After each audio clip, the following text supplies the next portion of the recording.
Hi, I'm David Booth. Today, I'm delighted to have Harold Solbrig and Chris Mungall with us to discuss LinkML. Today's webinar is one in a continuing series of topics related to the Yosemite project. The goal of the Yosemite project is to achieve semantic interoperability of all structured healthcare information. It articulates a roadmap based on RDF as a universal information representation. Today's webinar fits into the crowdsourced translations part of this roadmap, which deals with translation of healthcare data from one data model to another.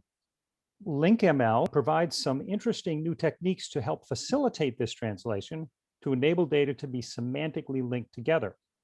So Harold and Chris, thank you both for joining us. And Harold, I think you're going to start us off today. Yeah.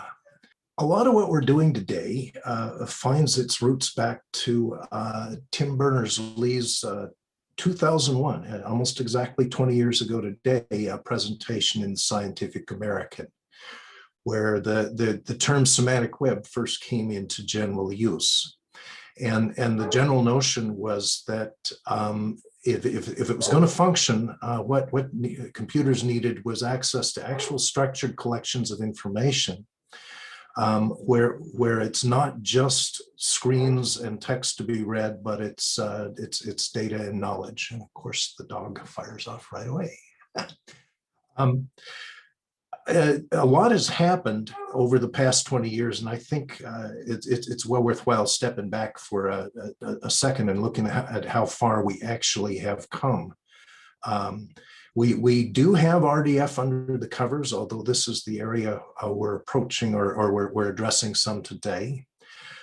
We've certainly reached a far more decentralized shared model, although I will mention that the Googles and some of the Facebooks have presented a centralization problem again. We're starting to move from just free text to meaning and ontologies, although there's work to be done. Agents are out there galore these days, aggregators and aggregators of aggregators out there. Security and digital signatures has crept in and is here. And HTTP URIs are becoming more and more ubiquitous. So a lot has happened. The web's there, it's ubiquitous. You can get it from everything from your browser to a cell phone, to your refrigerator, to your light switch, your doorbell. URIs are becoming more and more accepted, more and more references about there. As I said, agents abound. Semantics are showing up. You don't see it a lot, but when you do browsing these days, there's a lot under the covers. Where we got problems still is decentralization. While the data is decentralized, understanding what's there, the models of the data, there's still work to be done. There's ontologies galore, but we're still learning how to use them and when they're useful. And the key area that's still an issue is RDF. And talk about that a little bit more. But at the moment, we live in the world of JSON and YAML and REST web pages. So I want to take a minute and just talk about a little bit of the background for LinkML. And I'm going to turn this over to Chris Mungall to talk about this section. Thanks, Harold. I'll just talk a little bit about the origins of LinkML. So, one of the main reasons we developed LinkML, or really it was the predecessor of LinkML called BioLinkML, was a project that we had funded by NCATS, that's the National Center for Advancing Translational Sciences. And we were really charged with building essentially a knowledge graph schema. And this really had to encompass kind of a wide range of biology from the molecular level right the way through to kind of a clinical kinds of entities like health records and so on. Not only that, we had to get about 20 different funded sites on board and using the same data model. And and by the way, only a handful of those sites, actually included people who were kind of familiar with semantic technologies like RDF and L. So many groups were making use of a lot of technologies like Neo4j, kind of machine learning with knowledge graphs, that kind of thing.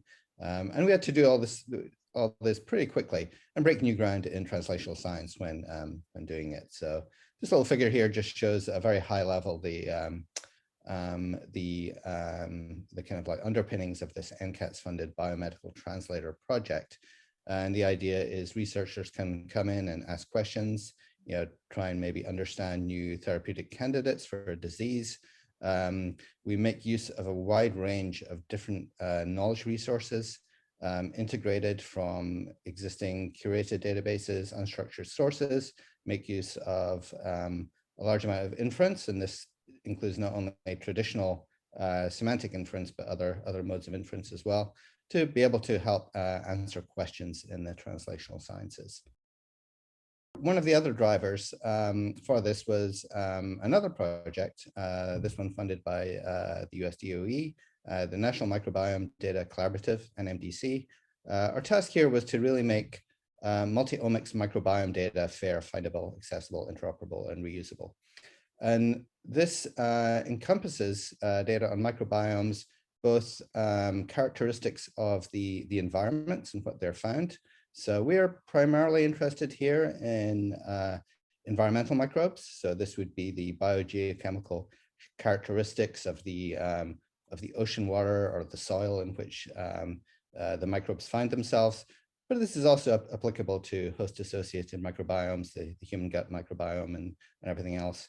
What we're trying to do here is take together a wide variety of omics data characterizing these microbes, leverage existing standards, many of which only exist in formats like Excel spreadsheets, as well as making use of existing ontologies such as our own environment ontology, and to essentially enable discovery in microbiome science. So next slide here. So, you know, one thing I've observed in many of the projects I work on is we tend to kind of like form, you know, different meta modeling silos depending on our kind of like mode of representation. So many developers favor formats like JSON, making use of JSON schema, which gives you closed world validation over information exchange. But then we have ontologists in one corner who are making use of OWL, and they often end up modeling the same things, but in different ways. And then we end up with like really just kind of like siloing between these different model representations. So you can go to the next slide. The philosophy that we came up with for developing LinkML was really to kind of like keep things simple, to make use of you know, easily source that can easily be edited in a text editor, be diffed easily in GitHub, you know, using formats like YAML, but at the same time to be multimodal and to really kind of like embrace the use of kind of like standard technologies like JSON relational databases, as well as newer technologies like property graphs, and at the same time to be semantic and make use of RDF. But you know, we wanted to kind of keep this something that wasn't like, you know, directly in your face, so that the developers are using semantic technologies without actually necessarily being aware of it. And then the other philosophy is really to kind of like be a parasite, to leverage, you know, some of the excellent work that has been done with these othering modeling formalisms like JSON schema, like ShEx, like OWL, like JSON-LD, and so on, to essentially to be able to compile down to these different formats. So next slide. And so, yeah, this essentially illustrates the idea that we can have like one modeling framework to rule them all, essentially, that we can compile down to these different representations. And so I think with that, I'll probably, this shows, yeah, so the kind of history here is I sort of like developed an initial version of this modeling language to support the needs of our knowledge graph schema for the translator project. It was initially called a BioLinkML, and you can still see this in some of our documentation. This was the predecessor to LinkML.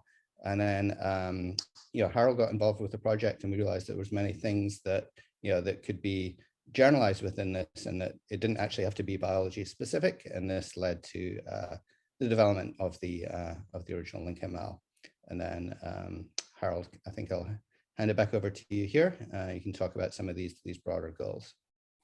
On this slide, I have goals in scare quotes because LinkML it's always fun in history to say, well, we got down and we laid out all these goals and we laid out this roadmap and off we went. But the goals kind of emerged as we built the tools, as requirements showed up, as we needed to do things. We put the goals appeared as we went on. And some of the goals included and have evolved to the notion of distributed and federated models. The idea that the models should be on the web just like any other resource, and you should be able to get at models by URLs, both to extend and incorporate. Form independent. We needed some as much as possible with model-driven architecture.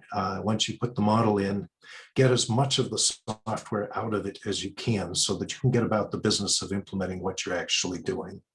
The other key thing that we're going to talk about for a lot more here is the notion of baked-in semantics. One of the problems that we face, and we'll touch on in a second, is that while there's tacit semantics in a lot of models you get, sometimes simply here's a bunch of YAML examples, you should be able to figure out what we're doing in general, to here's a JSON schema, and we've got a little bit of text saying what we wanted to do. But the notion of both enabling and encouraging people to put semantics in up front and to do it in such a way that it isn't a lot of additional effort. If I go back to the Yosemite Vision, this is a slide that David presented a number of years ago. And he presented in the context of HL7 and FHIR, but the general idea was that you started with a source in some particular language, XML, JSON, YAML, converted it to RDF, basically cut it down into its component parts, and at the same time coupled it with the semantics of the model. You could then shuffle and refactor the semantics in the translation step. And then when you're done, you could drop it back into the target model, again, JSON or LDF, or LDF, RDF, JSON or YAMLs or XML. And you had alignment. The problem with this, I just step over here, is that because the lifting to semantics in RDF and its inverse on the other side it was something that was added on after. It was something that often didn't get done. And in fact, when it did get done, it involved reverse engineering the models in the sources and the targets. We've worked very hard to make some of this happen, but one of the things we realized is that semantics after the fact, just like documentation, is too late in the game. So what we're looking at, and it's working out so far pretty well, is to be able in the models themselves to go ahead and embed the source semantics in it. While you're doing it, go ahead and assign URIs, provide plenty of metadata space, and metadata space that's representable in OWL and other formats, so that you can document your model as you go, and then you've already lifted it. In fact, we can just generate tools that take whatever model you have, convert it into its RDF equivalent, using reasoners, ShEx, other tools, reshuffle what you've converted, and then drop it back down. So that's theory, but time to actually dive into a little substance here. Harold, we have a quick question here. The question is that translation lossless? No. By no stretch of the imagination. Different models have a different sets of data they accept. There's frequently, you have to do superclass, subclass, generalization specific. So this is not, I mean, you can't, unless your models are of exactly the same domain, you're going to lose things and hopefully add things by going from one model to another. And in fact, one of the things to note is that when you go to RDF, you can put it into a triple store, a collection of facts that not only are your own facts available, but other information from other communities are available, so that you can actually augment the information going into the target, or for that matter, back into the source. So this is a sample LinkML schema. It's just a little toy one equivalent of Hello World that we put together to just show some of the things going on here. This is done in YAML. It's the language we use today. There are other options.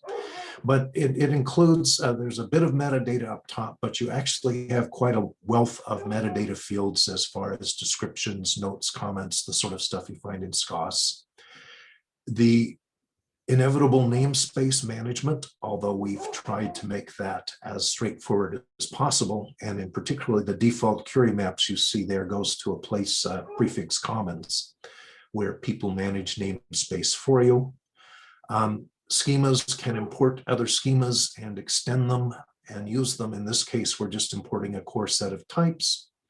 And then you have classes and slots and enumerations and other things you work with here. So here we've got a really simple model of a person, although we've said, by the way, we believe this is semantically equivalent to what schema.org calls person. Let me just move on to the next slide here. We've got the various identifiers for the people. We've got the sorts of cardinalities required, multi-value, expect, and generally just a little model that we've got put in there we can work with. Now, when you take a LinkML schema, the LinkML parser is a general toolkit that allows us to generate all sorts of stuff once that schema is put in. One of the things you can do is generate documentation. So just from that previous example, if we move to here, here's some documentation that we produced out of the schema, the slots and their definitions, well, and the attributes of the class that's available. A little UML picture. Note that at this point in time, this is just a UML picture. It's not actually an XMI rendering. That's a future bit of work we need to do. But it gives you a general idea of what's going on in the model you produced. So you can discuss it, edit it, regenerate it, and head off. As Chris mentioned, we want to leverage or co-opt as much as possible. We don't want to reinvent schemas or reasoners or anything else. So the parser can emit a variety of different schemas, that, including at the moment shape expressions for validating RDL, graph or RDF, GraphQL if you're in the knowledge graph space, JSON schema. There's others in the work, but the general idea is that you can create a collection of schemas that allow you to work with your model in whatever domain you're familiar with. You can also emit OWL. This model in particular, one thing I do want to note is that when you emit OWL, there's two different types of OWL. There's an OWL description of your model where the range or the scope of the OWL model is about your model. That's what's going on here. It serves as a bridge when you want to get into reasoners. If you have an instance of data, the OWL model of the data, when combined with ontologies, allows you to start using reasoners. Noting that we can also emit ontologies, the BioLink model that Chris was talking about previously. This is some of the OWL that they're generating here and some of the links that they've got into BioPortal. So they're using it to author some fairly complex OWL models. And we're also looking at LinkML as possible ways of doing OWL templates, things that are, there's a project called Dead Simple OWL Patterns, DSOP, I think it is, that Chris works on, but ways of doing OWL authoring without as much pain as what is involved in Protege. Harold, can I ask a quick question here? Yeah, so sure. am I understanding correctly that that these two kinds of OWL that you can emit, that one kind is modeling or is describing your model itself, and the Yes. other kind is describing what your model is describing? That's certainly the intent. That's an active area of discussion right now. And in fact, it was putting together this presentation that it sort of became clear that there was two different foci. But it's the same thing that's going on right now in the FHIR RDF. the owl that we emit the owl that we emit in fire is about the fire model. It's not about people, specimens, and tests. Yep, right. It's about fire transactions that represent people, specimens, and tests. This model right here is much the same thing. You see the SCOS exact match, where I say, okay, person in the LinkML model matches to person as defined in schema.org. And an obvious second step is to have another model that has the schema.org person. And that's going to be a very active task we're working on, and we'd actually encourage people that have an interest in this to participate in it. Yeah, and I could see that as being a common point of confusion whenever you deal with a modeling language that allows you to have multiple models. Are you talking about the model itself, or are you talking about the entities that the model is modeling? Exactly. Yeah. And in this case, the answer is we need both. Yep. And we need to emit both. Okay. Thank you. Another thing that the JSON LinkML parser can emit, and this is turning out to be hugely important. JSON-LD 1.1 has delivered some pretty amazing capabilities as far as being able to go from plain old JSON, or stuff you can convert into plain old JSON, into RDF, and then interestingly back out. And so you can use one LD context to turn JSON into RDF, and you can use an entirely different LD context to turn the emitted RDF back into JSON. The good news is it's there, it works, it's a wonderful spec. But the not so good news is that it's not the easiest thing on the planet to author. This is a sample of JSON-LD on the left that was emitted from our model.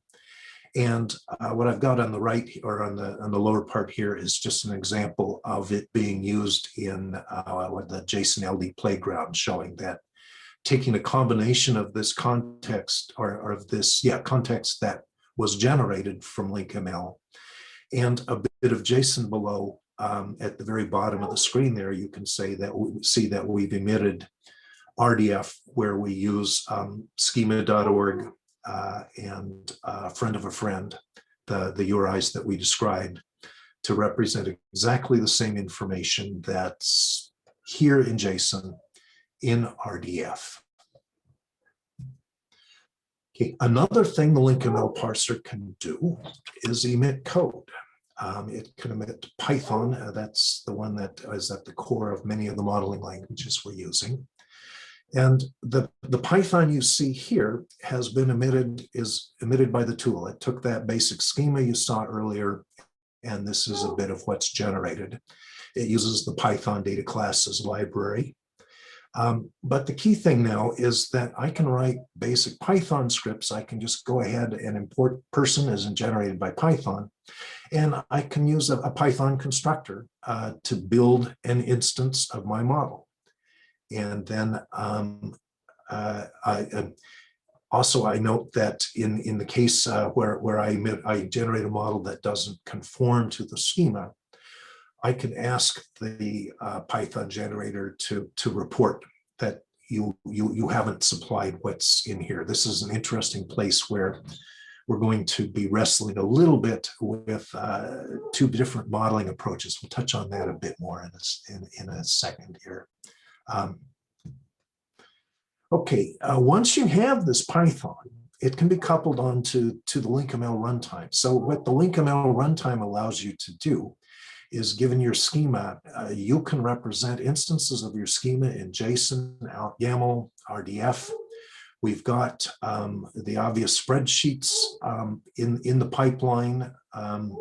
Fire is also in the pipeline as ways of converting all of these things into your in-core Python model, and by the way, out the other direction. So you can take RDF in, emit YAML out. You can take Fire in, emit plain old JSON out.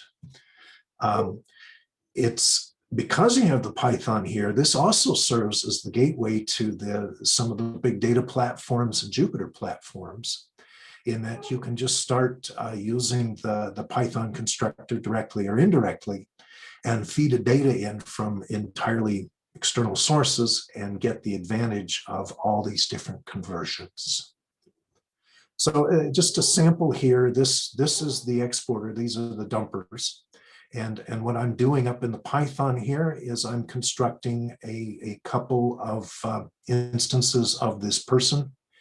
And then I'm dumping them as strings in the 3 different runtime formats we have available. It should be noted that while the JSON and YAML are rote convertible, the RDF output turns it into JSON and then uses the JSON-LD that was emitted by the schema generator to emit it as RDF. The other thing, as I mentioned, is we can also go the other direction. I can take a file, a YAML file, or a JSON. This is a JSON URL, or some XML. At the moment, it's XML as text, but some of the work we've been doing on ShEx will also allow us to hook up to query languages. Why am I drawing a blank on the RDF query language? Anyway, Sparkle, right. And so we can pull them in from different sources using the loads. And this is just a sample. I note that at the moment, there's a couple of bugs in the RDF work we're doing. We're still tooling up for RDF, our JSON-LD 1.1. And so I have put in something that's slideware at the moment. We'll be correcting that pretty quickly. Another interesting area in LinkML. Early on, or earlier, we'd looked at the RDF conversion, the uplift, and using RDF and work that David put together. There's a similar model, ISO 11179. It came out of the SQL community, and after they got all done defining SQL and SQL DDL, they said, well, what about semantics? And that led to a whole interesting effort on metadata registries. And part of the metadata registries was about how one connected, in this case, SQL DDL models, but it's generalizable, to the intended meaning. What's going on here is that LinkML is actually implementing what's in this metamodel spec. When I define a gender with a class URI of SDO person, a slot being the person gender, I'm actually defining the data class and property is defined in the ISO 11179 model. And furthermore, when I define a set of permissible values, the data range can be either text or numeric, or you can have an enumerated data range. And this is working, this is showing that we can actually connect this up to an enumeration.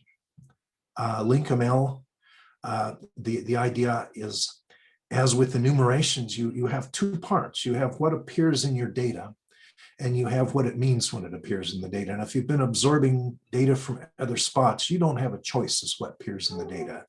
They may say 0 is male, 1 is female, and 99 is don't know, and that's what you get.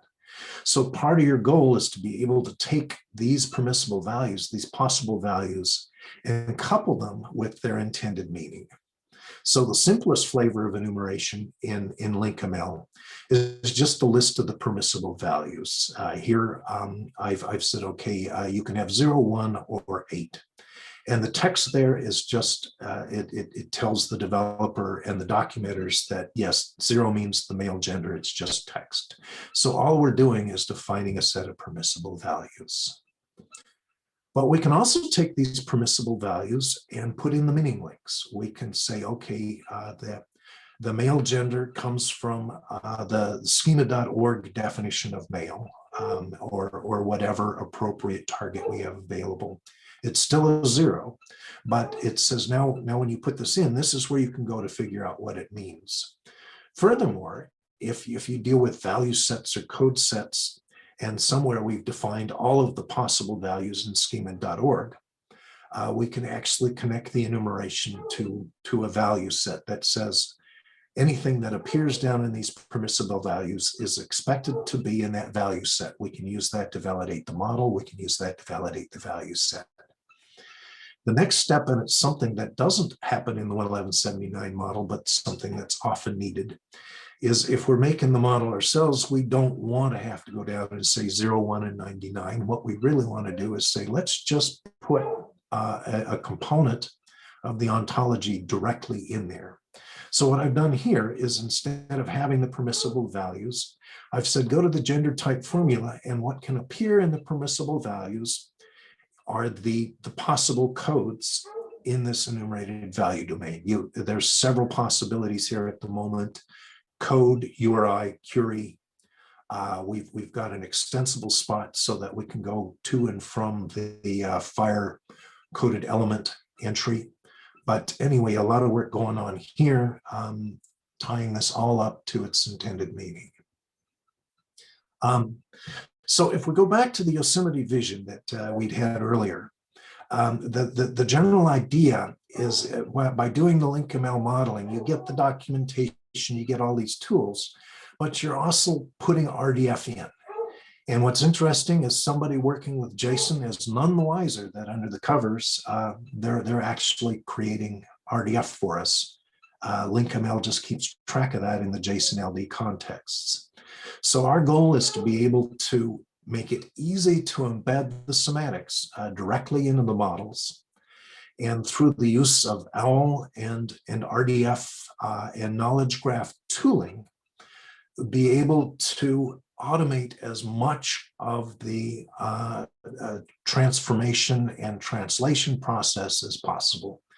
I've kind of covered over the crowdsourced rule hubs, but one of the keys here is that it's still crowdsourced. There's still work to do here. It's not like we've done magic.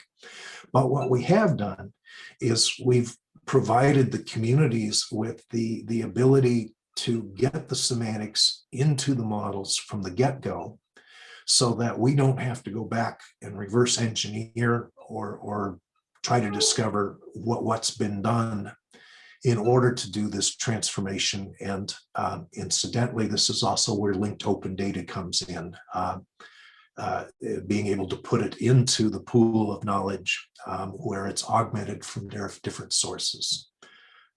One thing to note is that LinkML is LinkML. I've got a note on here that says, you've got to tell them, Hatcher, LinkML is made from LinkML. Harold, you're going to make my brain hurt here. But go ahead. Next thing you know, they'll be breeding like cattle. That's a quote from Soylent. I just had to toss it in. Sorry for the Soylent grain lovers here. If you go into the LinkML model resource,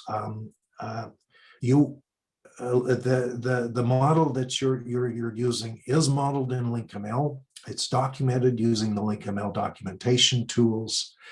It's got contexts that are emitted, and you'll note that all three of these have the URLs down here. You can pull up the schema definition, a YAML source, etc., from these permanent URLs. And that's one of the goals that we're continuing to work on through templates and what have you, is the ability to get, at bare minimum, GitHub URLs assigned to all of the models and modeling artifacts, so that you can start integrating them in web space.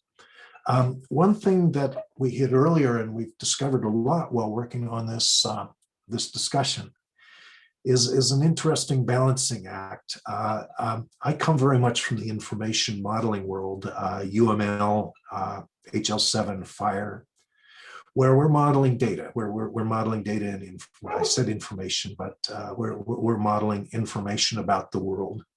And some of the characteristics you've got is that the structures are explicit. It's not, these are the things you can say about it. It's, these are the things that you must say, can say, and if we haven't named it, you can't say it. The structures are explicit. The semantics are frequently tacit, or often are in definitions and descriptions and other annotations. It has the closed world assumption. It's, if I do say it, it's true. If I don't put it in the record, it's false. although you'll notice people with that, like the HL7 flavors of null is an interesting example where they try to bridge the closed world assumption and the open world assumption. If it isn't there, but you know it still is there, they may have a missing value reason that says, well, it's not here, but it's not because it doesn't exist. It's because they refuse to tell us, or things like that. But still, the closed world assumption. The other key thing, though, and it's turning out to be a real challenge in any of the modeling worlds, is that in the information modeling space, classes are primary. If you look at a UML model, you've got a class, and then in it, it's got a set of attributes. And the class person is what you publish widely. The fact that the person has an attribute name is only meaningful in the context of person. You could have another model of, let's say, transportation systems, and you've got a highway, and the highway has a name. And the relationship between a person's name and a highway name is very tenuous at best. Really, all they share is name. There's person name and highway name. And one of the things we have to do inside LinkML is move over to the ontology modeling world. And in ontology, you end up more with, these are the sorts of things you can say about a person. These are the things you can say about a highway. And we'll gather it together using RDF and just get all the facts collected as we find them. Another thing that's important is that the semantics are front and center. We are talking particularly about ontologies and the formal connections between things, both the classes and the predicates and the properties in there. The open world assumption, which says unless you explicitly deny the absence of a fact, we don't know if the fact, if we don't have anything in there, it's just information we don't have. But more importantly, an important one is that both the slots and classes are equal. And in LinkML, there's actually two different ways to model slots. One of them is slots as attributes, which is the one we showed in the example. The other is slots as first class entities, and then just descriptions of how the classes and slots relate. It's something that is interesting because we're hitting it, and not only are we uncovering the various issues and what have you, but LinkML is giving us a chance to talk about how these things blend to make sure we get it done right. So that's a real fast dive through some of the things LinkML does. The other thing we wanted to do is a little bit here is talk about just some of the projects that are using LinkML today. And I'm going to turn that back over to Chris. And let's see, Chris, are you unmuted? Let's see. Oops. Okay, thank you. There you go. Yep. Sorry. All right, excellent. Right, so yeah, I'll return to some of the projects I mentioned earlier and how we're using them. So if you can go to the next slide, Harold. So I mentioned previously this NCATS biomedical translator project, where the initial version of LinkML was devised to create our knowledge graph schema, which is used by a wide variety of different groups with kind of like varying knowledge of of semantics. We originally considered using just an OWL ontology directly here, but really needed to, as Harold said, like leverage things like closed world semantics for validation checking to ensure that people had all the right fields filled in and so on. So if you can go to the next slide, Harold. So, so our approach here is we constructed essentially a data model spanning all of these different high-level categories in biology. So we did, we attempted to kind of like leverage as much as possible here from existing upper ontologies such as SIO and the OBO-COB ontology. But one thing to bear in mind is this is not actually an ontology itself. It's a data model. So things that might normally be treated as classes within ontologies are within this model. They're actually instances. So we treat diseases, genes, all the rest of it as instances, which actually gives us a lot more power for doing validation checks and so on. So we created a schema using LinkML, covering all of these major categories of entities, and we cataloged the different ways in which they could interrelate with each other. So chemicals can be linked to diseases, such you can say this drug treats this disease. You can link genes and proteins together in interaction networks and kind of build out this large knowledge graph, distributed kind of federated knowledge graph of biomedical and clinical entities. So we did this in a in a collaborative way. People working in domain-specific working groups. Those working groups kind of go off and come up with, say, the chemical subset of the model. People can make kind of pull requests on it. So it's very helpful just to be able to manage the source directly within GitHub. So some of the reasons justifying why we came up with essentially a different formalism for doing this. OWL didn't work out to be a kind of great formalism to use directly here, because we needed this kind of validation using closed world semantics. And many of the people using the system, they were kind of fairly sort of ontology naive and kind of unaware of RDF and things like that. And they needed to work more with kind of traditional technologies. But we wanted to kind of retain the links to ontologies, mappings to ontologies, and so on. And then the other thing that was very important to us was we wanted to treat, as is kind of commonly the case now in knowledge graph modeling, edges are treated as essentially first-class citizens. The edges can have kind of properties on them and so on. And we see nice technologies emerging now, such as RDF star for being able to model this. But OWL doesn't provide a great way of modeling things like edge properties within systems such as RDF star. So these were some of the reasons kind of justifying our use of this framework. So if you go into the next slide, Harold. So we're in the second year of this phase of the project. There's a kind of architecture diagram showing the overall system on the bottom left. I won't kind of go into some of the details, but the essential ideas is that there's a number of different knowledge providers that cover a particular domain of biology, whether it's kind of whether it's health or drugs or mechanistic biological networks and signaling pathways. And they provide knowledge within their own individual domain. There's something called autonomous relay agents that will essentially act as brokers between these different kind of providers and inference engines. And we have a prototype of the system all up and using, where people are exchanging kind of portions of knowledge graphs, nominally conforming to the schema.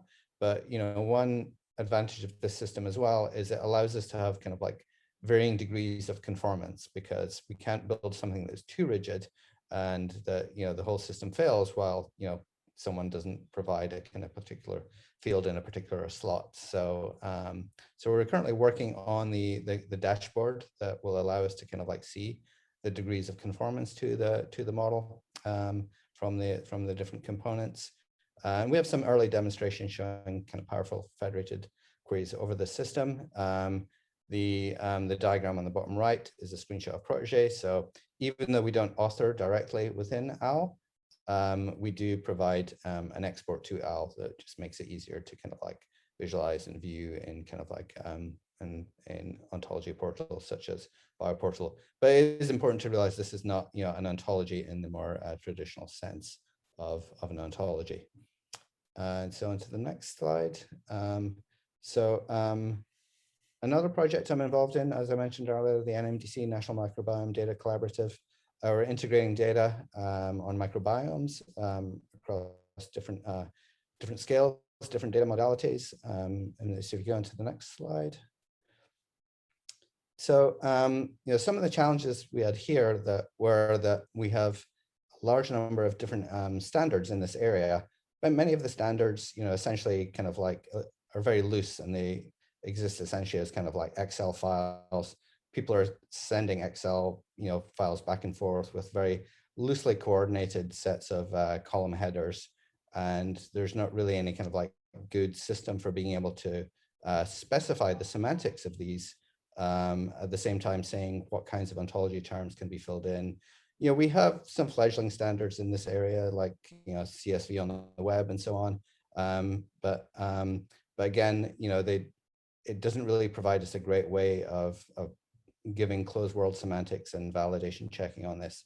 And at the same time, we needed a much richer schema as well for being able to represent more complex interlinked data.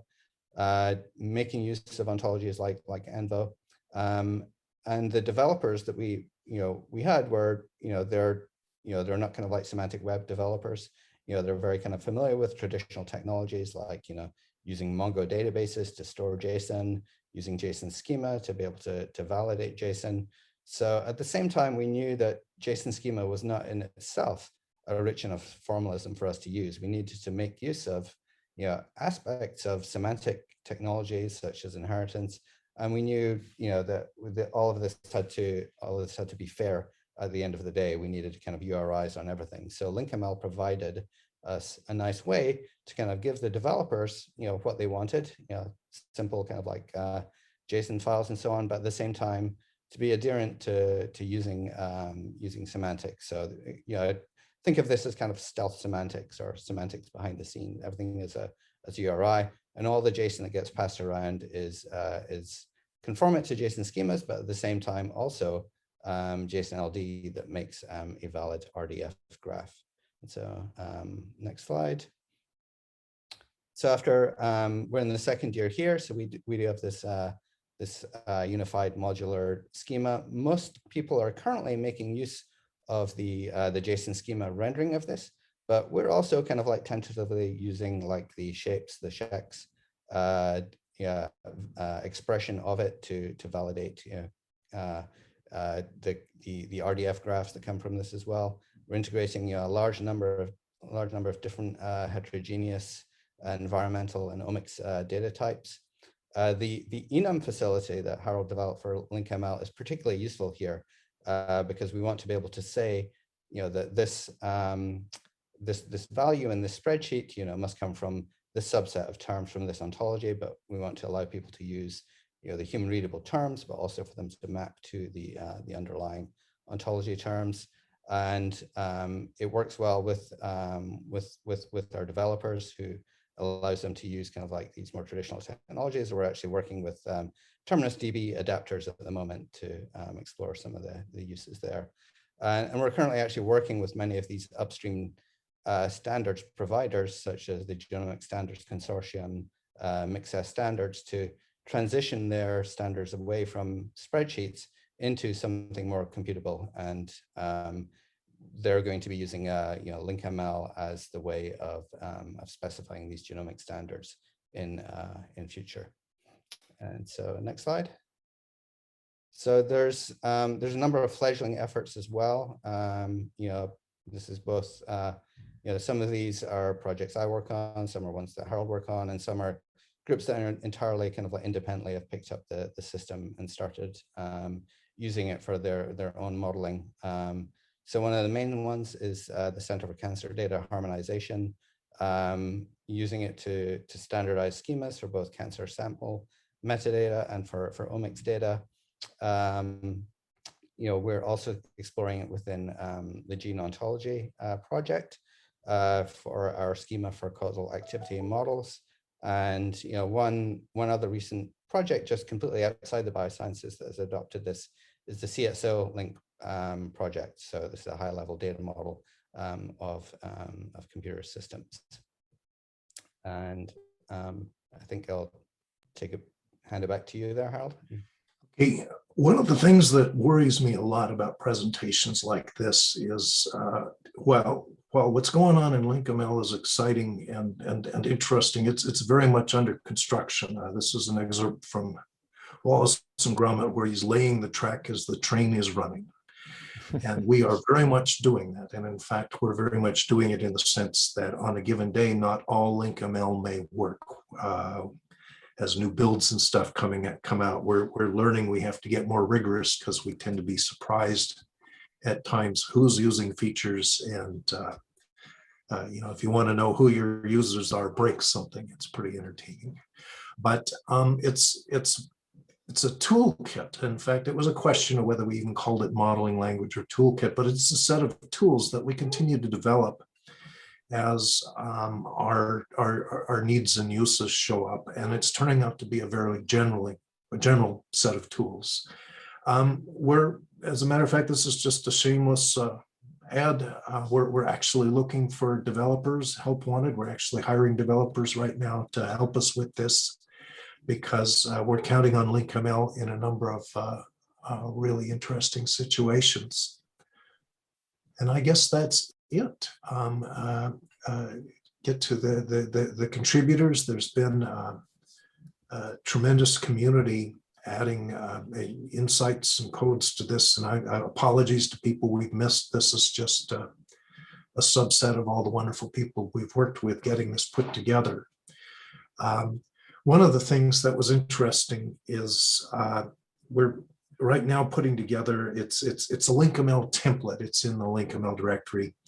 And there's sort of a prototype out there, but I want to build a new LinkML model. How do I go about doing it? And the intent is just clone this GitHub template, put your schema in, run the make file, and we're good to go. Let's see, where was I going with the fact we had the template? Lost my train of thought there, but it was something going on with the template. Maybe I'll think about it in a minute. Here, sorry about the loss of that. I'll come up with that in a second anyway. But the template, the templates are out there, and we're just building this stuff as it goes on.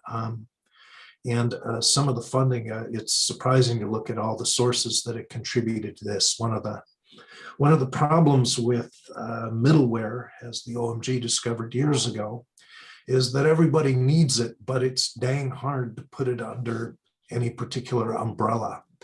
And so funds from many of these have been used to put together bits and pieces of LinkML that have been essential to getting parts of these projects working.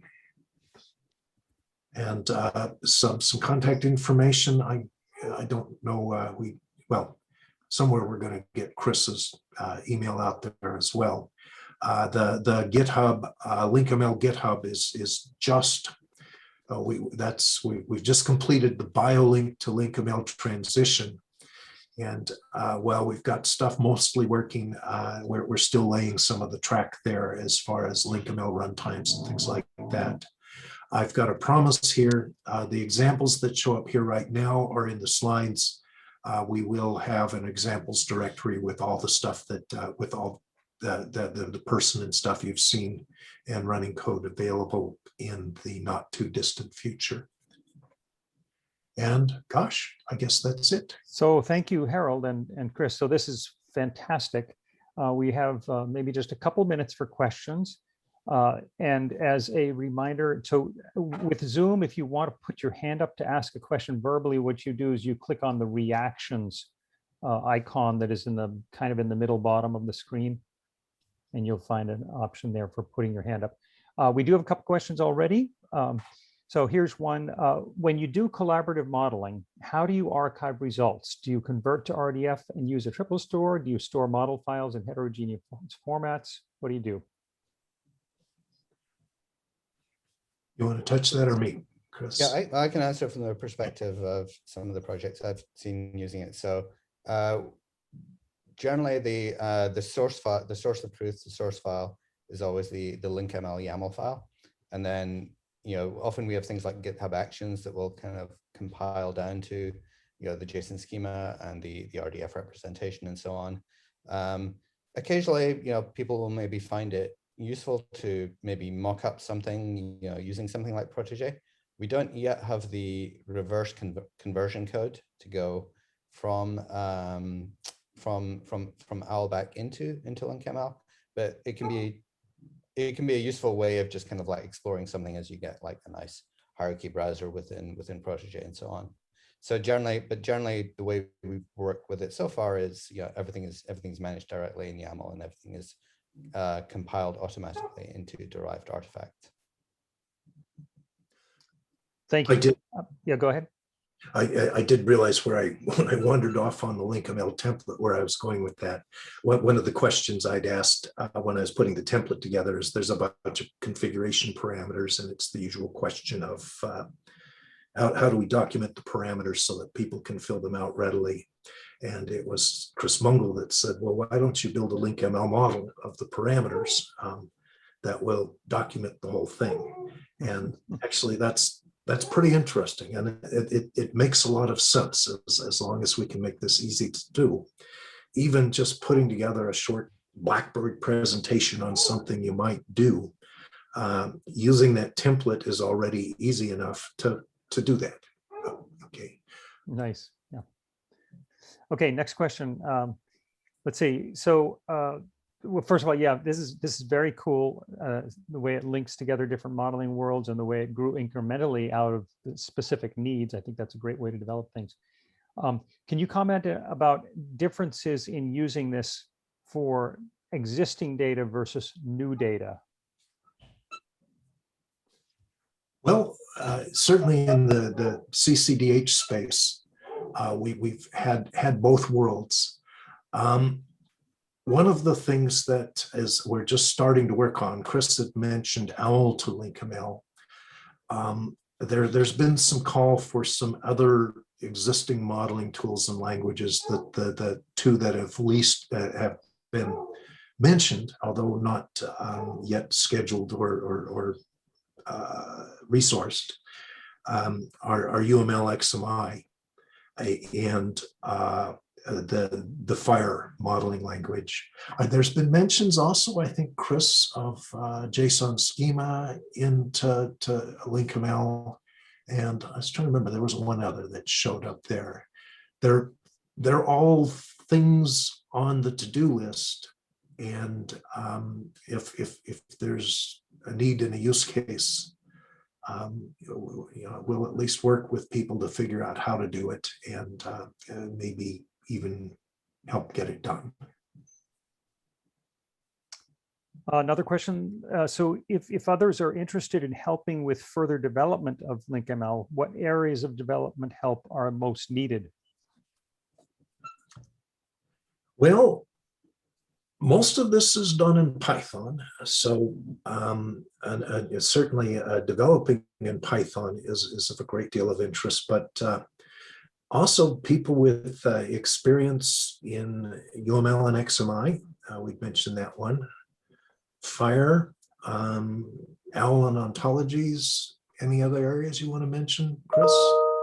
I think there's a huge amount. I think we can find something for someone with any level of experience, really. I mean, if you're maybe, even if you're not super familiar with kind of like UML and kind of modeling frameworks, maybe we could do help. We could have help with kind of like prettifying the generation of the Markdown code, the Markdown documentation from schemas and so on.